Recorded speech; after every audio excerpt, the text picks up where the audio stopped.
Beautiful. A kindred 8th grader got the chance of a lifetime at Target Field over the weekend. 13-year-old Kenzie Knight sang God Bless America during yesterday's Twins game. She got the chance to take the mic in Minneapolis after sending in an audition tape, then got word last Monday to be ready to belt it out on Sunday. Get a selfie with her now before she gets famous in the future. I think she'll go big. She sure will. Hi, everyone, and thank you for joining us on this Monday morning. I'm Jordan Schreier here with Lisa Badeau, and we're just getting started with your news and weather to the top of the hour to help you plan your day. A Fargo man accused of crashing his car and killing one of his sons is expected to change his plea in court today. Police say Christopher Devine was drunk and going about 60 miles an hour on South University Drive just before the crash last March. His 7-year-old son died several days later. His 5-year-old son was seriously hurt. Police say Devine had a blood alcohol level of .267 following the crash. There's a call to action this morning after severe storms slammed the Northern Valley. A disaster response group is starting cleanup at people's homes today. Anyone who is in Grand Forks or Polk counties who needs help and has no means of support is asked to call 701-780-8213. That number's on your screen right now. It's also the number to call if you're able to help people in need. The Upper Red River Valley Community Organization's Active in Disasters group is urging people to check on their neighbors who might need help and assist them in contacting that number if they need it. Cleanup after storms like the ones that hit over the weekend are important to prevent additional damage, such as the growth of mold. Let's get a check now what we can expect weather-wise today after a pretty wild weather weekend. Here's Lisa Green. Yeah, thankfully we're getting a quiet start to our day today. It was tough this weekend. We had more than 9 inches of rain in some spots in northwest Minnesota, and all of that has to work through the system. Some rivers still rising in the Northern Valley, so tough conditions, but we've got weather cooperating with us today. You can see this gorgeous sunrise starting up for us on the first day of fall, which means we'll watch that sun rise right out of the east. So on those east-west roadways, if you're traveling eastward, keep in mind, grab those sunglasses. You might get blinded by that sun a little bit here around sunrise, which happens at 7:15 this morning. Beautiful conditions, though. We've got temperatures that are going to be on the rise into the mid-70s today, 74 degrees for Fargo. Mostly sunny skies all day long. Wind out of the southwest into the single digits to start off this morning, but eventually into the afternoon, we'll see those winds pick up into the teens and perhaps even get up to about 20 miles per hour. Our temperatures are in the 40s and 50s. You might need that extra layer this morning. 50 degrees in Fargo, 47 rather in Grand Forks. It's 43 in the Foston area, and visibility looking good almost everywhere. The one exception is Badette, where we've had some fog, and we still are dealing with that this morning. Otherwise, we've got beautiful clear skies, not much to show on the radar and satellite map, just a couple of clouds working their way through our southeastern viewing area. And because it's the first day of fall, let's talk about fall foliage. You probably have noticed those colors really starting to change, and we've got the Minnesota DNR map up here. We're kind of in that patchy stage, but some places in northern Minnesota are going over halfway toward that peak, and which is in the orange area here in some spots in the viewing area. So starting to get closer and closer to peak for our fall colors here, and next couple of weeks we'll see that really start to change over. I'll look at our 7-day planner today. Probably the nicest day of the week. We'll see those temperatures start to slide heading into the weekend, and chances for rain. Some of us seeing that return tomorrow with some scattered rain and thunder showers. And check out the weekend. A cool Saturday morning into the 30s in Fargo, rising only into the 50s both Saturday and on Sunday. And now for a look at traffic, here's Devin Fry with the Valley Today's traffic on the move.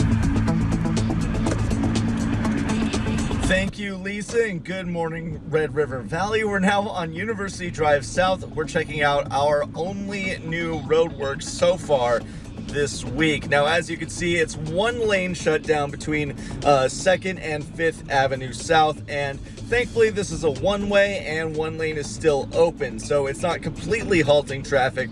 However, it will definitely cause some delays as everyone is filtered down into this lane. Now, busy as far as the overall traffic flow goes. The interstates were looking slow this morning, but that just means that they've been piling up more and more as the morning goes on. Also, Also, Main Avenue was looking very busy. I took that over here. So those are just some roadways to watch out for. And one weird thing that I forgot to mention last time, ever since the storms on Friday, there's a stoplight on 32nd Avenue on the I-29 overpass, and that has been out. So it's a four-way stop on that overpass. So watch out for that. Thank you for joining me this morning for your Traffic on the Move. I'm Devin Fry. He touched a lot of people's hearts with his brave fight against cancer. And now it's time to say goodbye and celebrate Landon Solberg's life. Family and friends will gather today at Shields Arena in South Fargo for a memorial service. Visitation is from 4 to 5:30, the funeral to follow at 6. Landon's family asks that you forget about wearing black. They say you can honor their son's love of life by wearing Brandon's Light t-shirts, Bison gear, Eagles or Broncos jerseys, Star Wars or Harry Potter shirts. A North Dakota farmer's gut instinct was the beginning of the end of a search for a missing woman. The word went out last Tuesday about the disappearance of 87-year-old Clara Braun of Buffalo, South Dakota. Her family hadn't heard from her for nearly 2 days when a silver alert was issued. A woman from Mott, North Dakota asked for a map of the search area after Braun was spotted near that town. And when she showed it to her husband, he says he had a hunch right away of an out-of-the-way road where he thought the woman might be. Brent Roth grabbed a friend, drove down that road, and found Clara. She was out of the car and on the ground, but alive. Braun is being treated in the Hettinger Hospital, but is expected to be released today. There is still concern among some MSUM students about their food after a dead mouse was found in the cafeteria last month. MSUM says the rodent was in pre-packaged spinach sent by a vendor, but there aren't any mice in the cafeteria.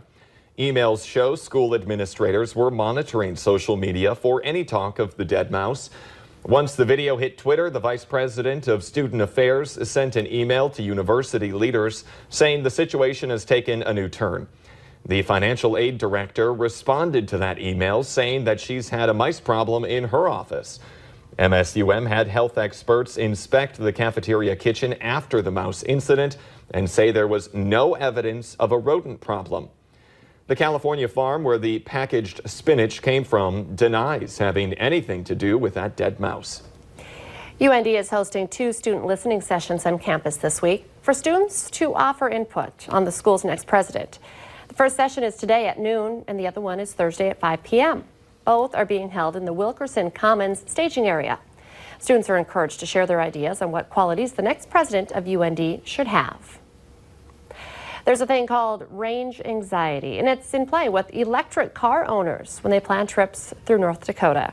Advocates say the lack of charging infrastructure is causing the state to miss out on potential tourism and economic development dollars because people are worried about running out of power before reaching their destination. North Dakota's 24 chargers are the slower kind, which require hours for a full charge. She calls it drawing with thread, and a Fargo native is surging to the top of the quilting industry.